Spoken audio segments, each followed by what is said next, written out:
Hey everybody, Gavin Simon. I just want to give you a quick update talking about what happened on the ground on Thursday when David Fry went out.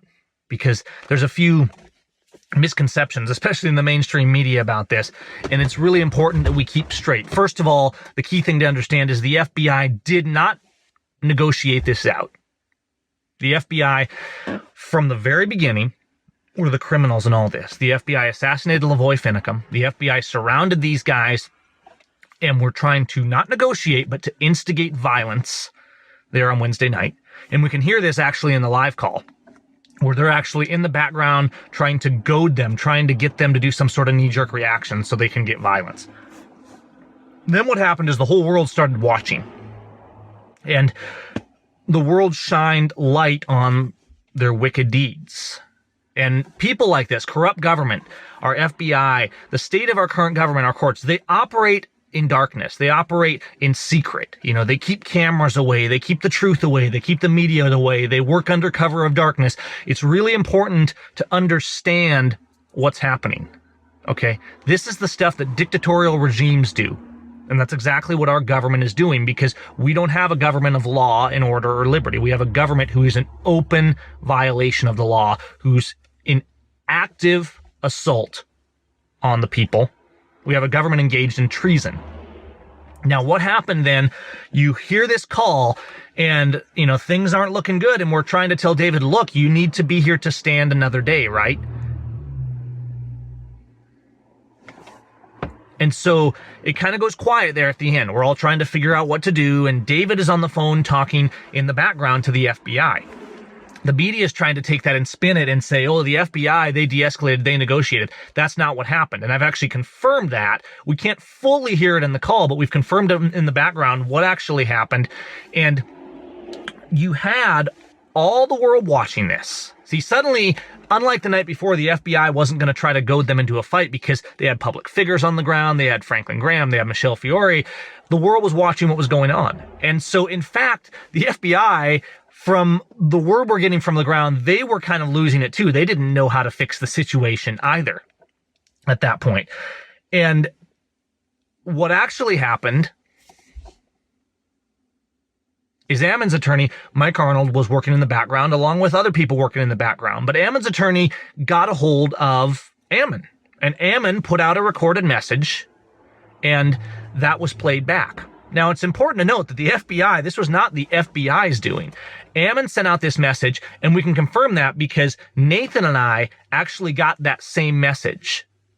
Mr. Arnold was smart enough to put that out to multiple sources in hopes that it would get through.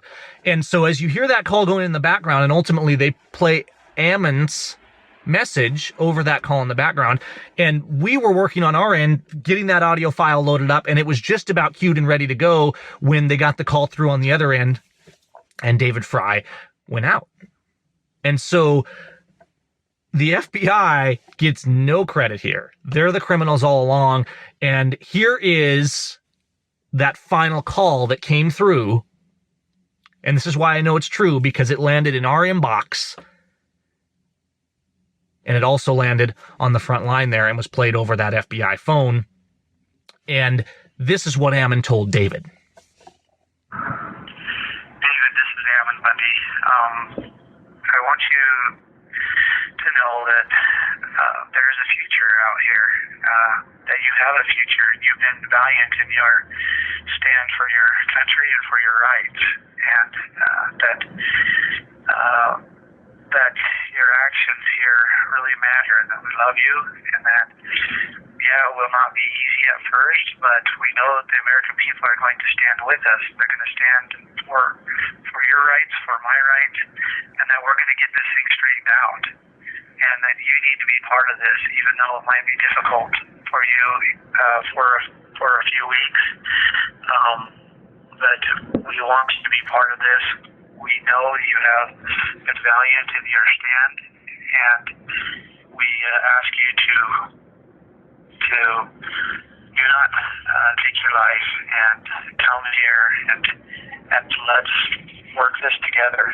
And and we know the American people are going to stand and make this right, and you've been a part of that. So please come out of there and let us work this out. And I love you very much, and thank you for your valiant efforts and cause new. Because you love your neighbor, and because you love this land and you love freedom. And go through this with us. Thank you. Wow. So that's what happened, folks. The FBI didn't negotiate them down. The FBI was never negotiating. The FBI was there committing terror on the people of Harney County, on the Patriots, just like they're down there doing right now. Because we have a lawless government. And so we need to make sure that we understand the narrative. The Patriots in Oregon were down there to love their neighbor. They were down there to be peacemakers, and that's what they did right up to the end. That's why the Final Four didn't want violence, even though they were willing to lay down their life for the cause. They weren't there for violence. They weren't there for hate. They were there to love their neighbor. They were there for liberty. And that's why Ammon was there, and that's the message that he's even sending out of jail right now. But we need to understand how lawless these courts are. And I actually spoke with Michelle, and she said that the next day she went into the courtroom down there, and she was just appalled. She was just appalled by what was happening in that courtroom. And you will be appalled too when you go into these courtrooms, and this goes all the way down to your local level. Guys, the rule of law is not existing in the courtrooms. Due process isn't existing in the courtrooms. It's not existing in our FBI, in our public agencies. The rule of law has been destroyed, and we have to step up to fix that. We have to take the stand. We have to be principled. And so, as for me, I'm going to put my appeal to heaven. I'm going to keep spreading the truth. I'm going to keep standing up for the truth. And I think we all need to do the same. We need to quit playing politics. We need to quit pretending that it's still mostly good, because it's not. And we need to support heroes like our Patriots in Oregon, like David Fry, who got the word out. And the media loves to spin people like David like, oh, they're crazy, and this is what Patriots are. No, David's not crazy. David loved his neighbor. David hates the abuse in this nation. And certainly David was under a lot of mental strain. You try being surrounded for weeks out in the winter cold by the same people that murdered your friend, and see how you respond. And so I'm so proud of the Patriots down there. I'm so proud that people are standing up. And I just wish more of America and more of our patriot groups. I wish we'd stop playing games and politics and worrying about getting reelected and worrying about what people think of us. Just start standing boldly for truth and liberty. Not getting distracted, not getting divided. We need to unite in liberty and stand up so that our children are not bound in the shackles of slaves. So that's what's happened at the end. There's, I'm sure, more stories to come, and hopefully we'll hear from more of the people like Michelle on more details. But I just wanted to give you a little bit of a fill-in at what really happened, how the situation was really resolved, and that the Patriots stepped up. They stood up for their own. They spread the message. They talked to their own. Right up to the end.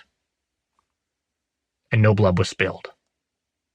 And in the end, the credit goes most of all to God. So we keep standing, we keep being principled, and we keep spreading the message of liberty.